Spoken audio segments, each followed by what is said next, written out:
వేదికమైనున్న పెద్దలందరికీ పేరు పేరున నా హృదయపూర్వక నమస్కారాలు. కష్టకాలాల్లో నాకు అన్నగా నిలబడిన పవన్ అన్నకి నా హృదయపూర్వక నమస్కారాలు. రాజకీయాల్లోకి రావాలనుకున్నప్పుడు నాకు అవకాశం ఇచ్చి నన్ను ముందరికి ప్రోత్సహించిన చంద్రబాబు నాయుడు గారికి నా హృదయపూర్వక ధన్యవాదములు. జై హో బీసీ, జై హో బీసీ. బీసీ అంటేనే ఒక భరోసా, బీసీ అంటే ఒక బాధ్యత, బీసీ అంటే ఒక భవిష్యత్తు, బీసీ అంటే ఒక భరోసా, బీసీ అంటే ఒక బాధ్యత, బీసీ అంటే ఒక భవిష్యత్తు. బీసీలు బలహీన వర్గాలు కాదు, బలమైన వర్గాలను చేసి చూపించిన ఘనత విశ్వవిఖ్యాత నట సార్వభౌమ స్వర్గీయ శ్రీ నందమూరి తారక రామారావు గారిది. ఆనాడు ఎంతో మంది బీసీ కుర్రోళ్ళకి అవకాశం ఇచ్చి చిన్న వయసులో మంత్రి వర్గానికి తీసుకొచ్చిన ఘనత అన్న ఎన్టీఆర్ది. అంతేకాదు అన్న ఎన్టీఆర్ తర్వాత చంద్రబాబు నాయుడు గారు కూడా పెద్ద ఎత్తున ఆనాడు బీసీ సోదరుల్ని ప్రోత్సహించారు. అందుకే ఎప్పుడు లేని విధంగా ఇప్పుడు బీసీ సోదరులను ఉపకులాల వారిగా సాధికార సమితిలు ఏర్పాటు చేశాం.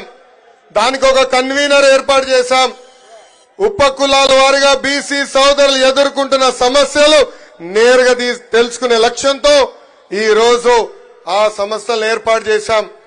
అంతేకాదు ఉపకులాల వారిగా రాబోయే రోజుల్లో పెద్ద ఎత్తున యువ నాయకత్వాన్ని ప్రోత్సహించే లక్ష్యంతో తెలుగుదేశం పార్టీ ముందరికెళ్తుందని ఈ సభాముఖంగా బీసీ సోదరులు కూడా తెలుపుతున్నా. అంతేకాదు బీసీ సోదరులందరూ మనం ఆలోచించాలి. స్థానిక సంస్థల్లో 34% రిజర్వేషన్ మనకు ఉందంటే దానికి కారణం ఆ పసుపు జెండా తెలుగుదేశం పార్టీ. బీసీల కోసం సప్లాన్ ద్వారా 36,000 కోట్ల రూపాయలు ఖర్చు పెట్టిన party Telugu Desam party. BC corporation కి 3,000 కోట్ల రూపాయల నిధులు కేటాయించి 4,20,000 మంది మన బీసీ సోదరుల నుంచి పేదరికం నుంచి బయటికి తీసుకొచ్చిన పార్టీ తెలుగుదేశం పార్టీ.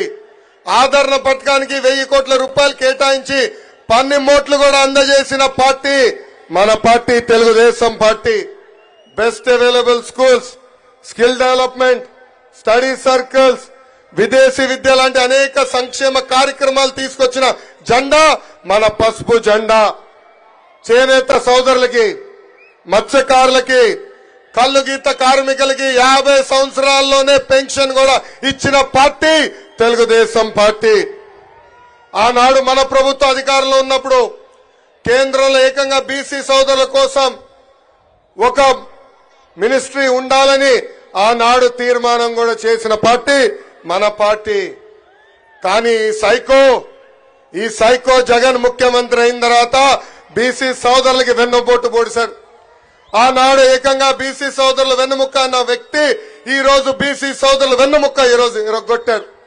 స్థానిక సంస్థలో 10% రిజర్వేషన్ తగ్గించి 16,000 మంది బీసీలకి ఏకంగా పదవులు దూరం చేశాడు.